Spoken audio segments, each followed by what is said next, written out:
Trump का 50% tariff बना भारत का ब्रह्मास्त्र। 7 गुना रफ्तार से अमेरिकी बाजार पर हुआ कब्जा।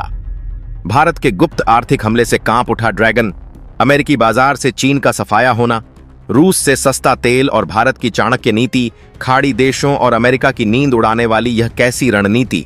डॉलर की बादशाहत को मिलेगी सीधी चुनौती। भारत ने तैयार कर लिया है अपना गुप्त व्यापार चक्रव्यूह। जब पूरी दुनिया यह सोच रही थी कि अमेरिकी राष्ट्रपति डोनाल्ड ट्रंप के 50% टैरिफ के ऐलान के बाद भारत की अर्थव्यवस्था घुटनों पर आ जाएगी, जब चीन और पाकिस्तान मन ही मन जश्न मनाने की तैयारी कर रहे थे, ठीक उसी वक्त दिल्ली के वॉर रूम में भारत के रणनीतिकार एक ऐसा चक्रव्यूह रच रहे थे जिसकी भनक ना तो वॉशिंगटन को लगी और ना ही बीजिंग को। यह कोई मिसाइल या फाइटर जेट का परीक्षण नहीं था, बल्कि यह था एक ऐसा गुप्त आर्थिक हमला, एक ऐसी चाणक्य नीति जिसने अमेरिका के सबसे बड़े हथियार को ही उसके खिलाफ मोड़ दिया।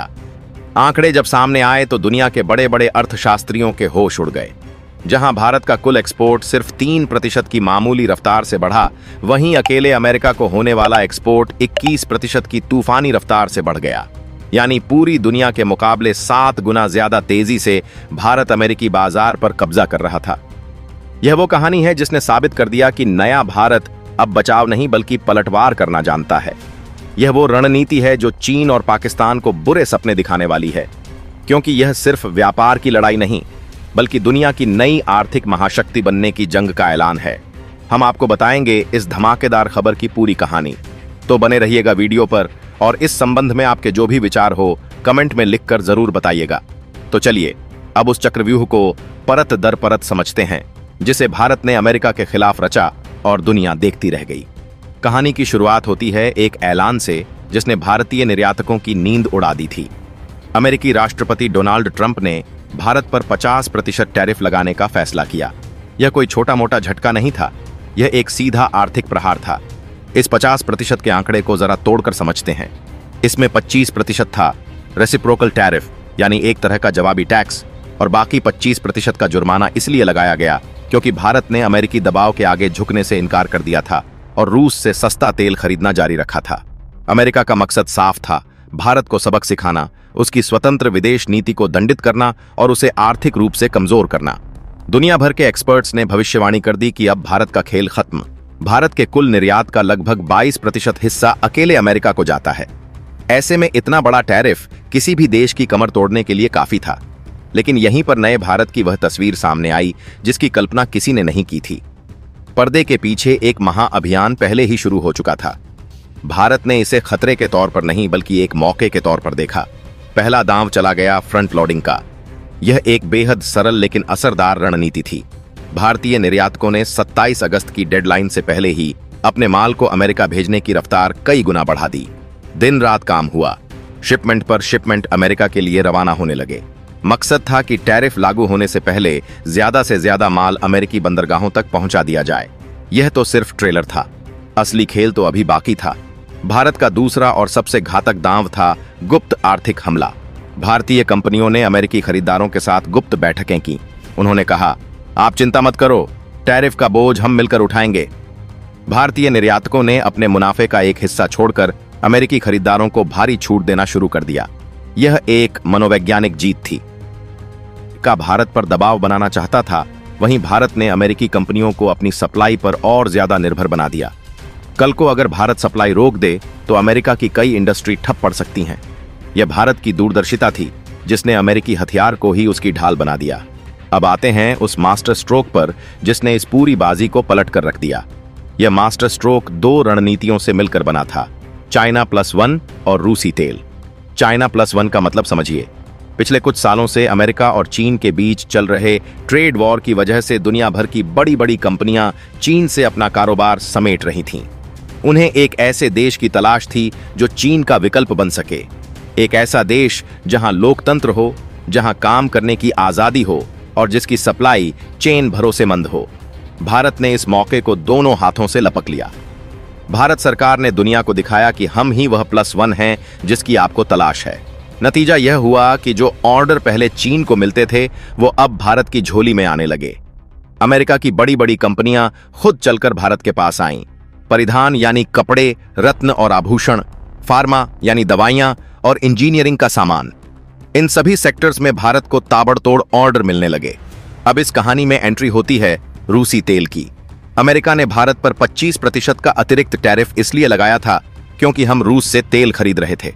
अमेरिका को लगा कि इस जुर्माने के डर से भारत झुक जाएगा, लेकिन भारत ने इसी तेल को अपना सबसे बड़ा हथियार बना लिया। रूस से भारत को रिकॉर्ड डिस्काउंट पर कच्चा तेल मिल रहा था। सस्ते तेल का मतलब था फैक्ट्री चलाने का खर्चा कम, माल बनाने की लागत कम। जब लागत कम हुई तो भारतीय कंपनियों के पास अमेरिकी खरीदारों को छूट देने की गुंजाइश और ज्यादा बढ़ गई। अब पूरा खेल समझिए। चाइना +1 की वजह से अमेरिका से डिमांड आ रही थी और रूसी तेल की वजह से भारत उस डिमांड को इतनी कम लागत पर पूरा कर पा रहा था कि 50% टैरिफ लगने के बाद भी वो मुनाफे में था। यह एक ऐसा चक्रव्यूह था जिसे भेद पाना अमेरिका के लिए नामुमकिन हो गया। अमेरिका जिस रूसी तेल को वजह बनाकर भारत को सजा देना चाहता था, भारत ने उसी तेल से अपनी आर्थिक ताकत का इंजन चला दिया। आंकड़े इस बात की गवाही देते हैं। जुलाई के महीने में रत्न और आभूषण एक्सपोर्ट में 28% का उछाल आया। फार्मा निर्यात 14% बढ़ा और इंजीनियरिंग वस्तुओं का निर्यात 13.8% की रफ्तार से भागा। यह आंकड़े नहीं, यह नए भारत की आर्थिक दहाड़ थी। इस पूरी लड़ाई में भारत ने सिर्फ बड़े कॉरपोरेट घरानों पर ही दांव नहीं खेला, बल्कि अपना एक छुपा हुआ कार्ड भी इस्तेमाल किया। यह छुपा कार्ड था हमारा MSME सेक्टर, यानी छोटे और मध्यम दर्जे के उद्योग। परिधान, चमड़ा, इंजीनियरिंग का सामान बनाने वाली यह छोटी छोटी कंपनियां ही भारतीय निर्यात की रीढ़ हैं। जब ट्रंप के टैरिफ की खबर आई तो सबसे ज्यादा चिंता इन्हीं कंपनियों को लेकर थी। डर था कि अगर ऑर्डर कैंसिल हुए तो लाखों नौकरियां चली जाएंगी, देश में हाहाकार मच जाएगा। भारतीय निर्यात संगठनों के महासंघ FIO ने आपातकालीन बैठकें बुलाईं। सरकार से समर्थन मांगा गया, लेकिन जमीन पर जो हुआ उसने सबको हैरान कर दिया। भारत के छोटे उद्यमियों ने हार नहीं मानी। उन्होंने दिन रात एक करके समय पर शिपमेंट तैयार किए, क्वालिटी से कोई समझौता नहीं किया और दुनिया को दिखा दिया कि भारतीय MSME सेक्टर किसी भी चुनौती का सामना करने के लिए तैयार है। यह भारत की असली ताकत थी। एक तरफ बड़े रणनीतिकार कूटनीतिक दांव चल रहे थे तो दूसरी तरफ करोड़ों हाथ देश की अर्थव्यवस्था को मजबूती दे रहे थे। अब इस खेल के दूसरे खिलाड़ियों पर नजर डालते हैं, चीन और पाकिस्तान। चीन, जो खुद को दुनिया की फैक्ट्री कहता था, वो देखता रह गया कि कैसे भारत धीरे धीरे अमेरिकी बाजार में उसकी जगह ले रहा है। चाइना +1 की रणनीति ने चीन की कमर तोड़ दी। उसका मार्केट शेयर लगातार घट रहा है और भारत का बढ़ रहा है। और बात करें पाकिस्तान की तो वह इस रेस में कहीं था ही नहीं। उसके पास ना तो वो औद्योगिक क्षमता है, ना ही वह वैश्विक भरोसा जो भारत के पास है। पाकिस्तान आज भी दुनिया के सामने मदद के लिए हाथ फैलाए खड़ा है, जबकि भारत अमेरिकी बाजार पर अपनी पकड़ मजबूत कर रहा है। यह सिर्फ व्यापार की जीत नहीं है, यह एक वैचारिक जीत है। इसने साबित कर दिया कि भारत की आत्मनिर्भरता और कूटनीतिक स्वतंत्रता ही उसकी सबसे बड़ी ताकत है। अमेरिका को भी अब यह समझ आने लगा है कि भारत को झुकाया नहीं जा सकता। भारत धीरे धीरे अमेरिकी सप्लाई चेन का दिल बनता जा रहा है, एक ऐसी हकीकत जिसे नजरअंदाज करना अब अमेरिका के लिए भी मुमकिन नहीं होगा। यानी ट्रंप का टैरिफ सिर्फ एक तात्कालिक चुनौती थी। भारत की नजर तो आने वाली सदियों के आर्थिक साम्राज्य पर है। पहला कदम है गुप्त कूटनीतिक फायदा। भारत एक तरफ तो अमेरिकी बाजार पर कब्जा कर रहा है, लेकिन साथ ही वह अपनी निर्भरता सिर्फ अमेरिका पर नहीं रख रहा। वो यूरोप, रूस और दुनिया के दूसरे देशों के साथ वैकल्पिक ट्रेड नेटवर्क खड़े कर रहा है। यानी कल को अगर अमेरिका पूरी तरह से पाबंदी लगा भी दे तो भारत के पास प्लान B, प्लान C और प्लान D पहले से तैयार हैं। लेकिन असली और भविष्य का छुपा दांव कुछ और ही है। यह दांव है डॉलर की बादशाहत को चुनौती देना। भारत धीरे धीरे डॉलर पर अपनी निर्भरता घटाकर रुपया रूबल, रुपया यूरो जैसे ट्रेड सिस्टम की ओर बढ़ रहा है। जिस दिन भारत और उसके सहयोगी देशों ने डॉलर में व्यापार करना काफी हद तक कम कर दिया, वो दिन अमेरिकी आर्थिक वर्चस्व के ताबूत में आखिरी कील साबित होगा। यह लड़ाई सिर्फ 50% टैरिफ की नहीं थी, यह लड़ाई थी आत्मसम्मान की। यह लड़ाई थी दुनिया को यह बताने की कि भारत अब किसी के दबाव में नहीं आएगा। यह उस नए भारत का उदय है जो दोस्ती निभाना भी जानता है और आंख में आंख डालकर जवाब देना भी। यह कहानी सिर्फ एक आर्थिक जीत की नहीं, बल्कि एक बदलते हुए विश्व की है, जहां भारत अपनी शर्तों पर अपनी किस्मत लिख रहा है। यह एक ऐसा अध्याय है जो आने वाली पीढ़ियों को यह यकीन दिलाएगा कि जब इरादे फौलादी हो तो कोई भी चुनौती आपको रोक नहीं सकती। अमेरिका के 50% टैरिफ के झटके को जिस तरह भारत ने एक सुनहरे अवसर में बदल दिया, उसने दुनिया को यह एहसास करा दिया कि अब आर्थिक और रणनीतिक मंच पर भारत केवल दर्शक नहीं बल्कि निर्णायक खिलाड़ी है। लेकिन यह तो बस शुरुआत थी। असली खेल तो अभी बाकी था, क्योंकि भारत ने जिस चक्रव्यूह की रचना की थी उसका दूसरा चरण कहीं ज्यादा गहरा और खतरनाक था। और यही दूसरा चरण अमेरिका की असल बेचैनी की वजह बना, क्योंकि जब वॉशिंगटन में बैठे रणनीतिकार यह सोच रहे थे कि भारत पर आर्थिक दबाव डालकर उसे घुटनों पर लाया जा सकता है, तभी दिल्ली के गुप्त कक्षों में बैठकर भारत के कूटनीतिक मनीषियों ने वह योजना सक्रिय कर दी थी जो अमेरिकी सोच से कोसों आगे थी। भारत ने सबसे पहले अपने पड़ोस को साधना शुरू किया। दक्षिण एशिया के जिन देशों को चीन अपने प्रभाव में लाने का सपना देख रहा था, उन सबको भारत ने अपने व्यापारिक और सांस्कृतिक रिश्तों से बांधना शुरू किया। बांग्लादेश, नेपाल, भूटान, श्रीलंका और मालदीव जैसे देशों को भारत ने केवल सहयोगी ही नहीं बल्कि अपनी आर्थिक धुरी का हिस्सा बना लिया, जिससे अमेरिकी और चीनी रणनीतिकारों को यह आभास ही नहीं हुआ कि भारत धीरे धीरे एक ऐसे क्षेत्रीय आर्थिक जाल की रचना कर रहा है जो आने वाले वर्षों में वैश्विक वाणिज्य को नई दिशा देगा। जब दुनिया यह सोच रही थी कि भारत पर टैरिफ का बोझ उसे कमजोर कर देगा, तब भारत ने ठीक उसी समय अफ्रीकी महाद्वीप की ओर अपने दरवाजे खोले। अफ्रीका की खनिज संपदा, कृषि उत्पाद और ऊर्जा संसाधनों को भारत ने अपनी औद्योगिक जरूरतों से जोड़ दिया। वहीं अफ्रीकी देशों के लिए भारत एक सस्ता और भरोसेमंद बाजार बन गया। यह कदम इतना रणनीतिक था कि अमेरिका और यूरोप को समझ ही नहीं आया कि भारत कब अफ्रीका का सबसे बड़ा साझेदार बन गया। यह सिर्फ व्यापार नहीं था, बल्कि एक दीर्घकालिक निवेश था जिससे भारत की वैश्विक पकड़ मजबूत होती चली गई। इसी दौरान भारत ने पश्चिम एशिया यानी खाड़ी देशों के साथ अपने रिश्तों को नया आयाम दिया।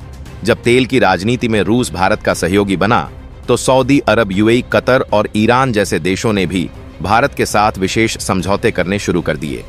इन समझौतों में केवल ऊर्जा ही नहीं बल्कि इंफ्रास्ट्रक्चर, रक्षा तकनीक और कृषि उत्पाद भी शामिल थे।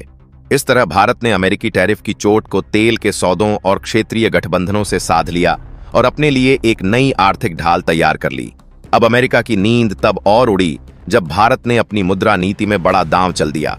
अमेरिकी डॉलर की ताकत दुनिया की आर्थिक व्यवस्था की रीढ़ है, लेकिन भारत ने इस रीढ़ को चुनौती देना शुरू कर दिया।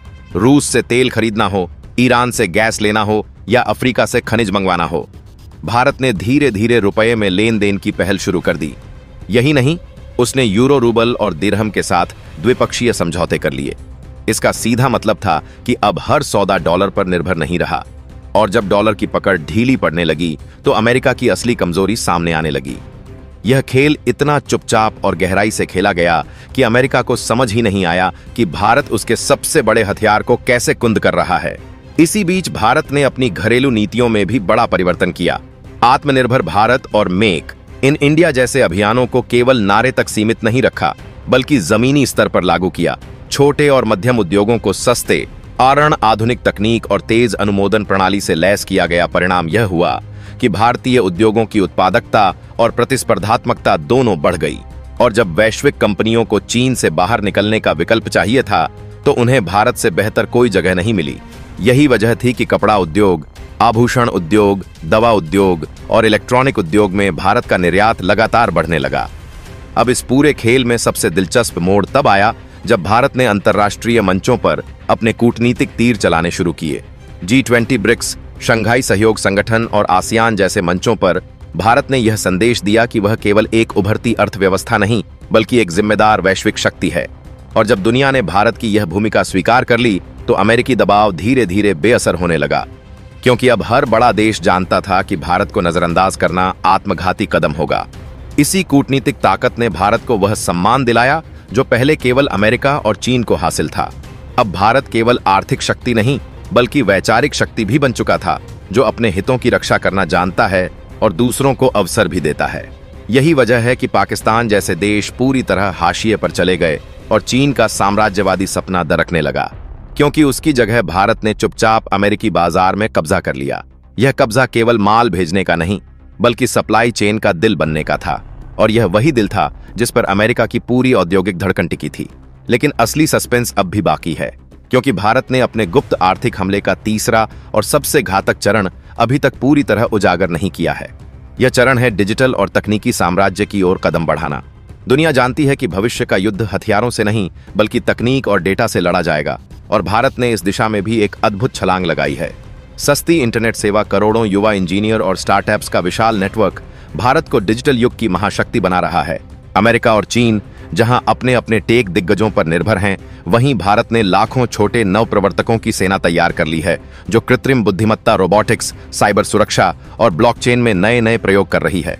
यही भारत का छुपा हुआ ब्रह्मास्त्र है, और जब यह ब्रह्मास्त्र पूरी तरह से सक्रिय होगा, तब दुनिया देखेगी कि आर्थिक और तकनीकी दोनों मोर्चों पर भारत ही असली विजेता है। और यही वह दृश्य होगा जब डॉलर की बादशाहत को सबसे बड़ा झटका लगेगा और अमेरिकी साम्राज्य की नींव हिल जाएगी, क्योंकि तब भारत केवल निर्यातक या आयातक देश नहीं रहेगा, बल्कि विश्व व्यवस्था का निर्माता और निर्णायक बन जाएगा। और यही वह पल होगा जब आने वाली पीढ़ियां यह कहेंगी कि जिस भारत को कभी विकासशील कहा जाता था, वही भारत अब पूरी दुनिया का भविष्य गढ़ रहा है। और यह सब उसी चाणक्य नीति का परिणाम है जो दिल्ली के वॉर रूम में रची गई थी, जहां किसी ने सोचा भी नहीं था कि 50% टैरिफ का हथियार खुद अमेरिका की हार का सबब बन जाएगा और भारत का विजय पताका वैश्विक आकाश में फहराता हुआ पूरी दुनिया को नई दिशा देगा।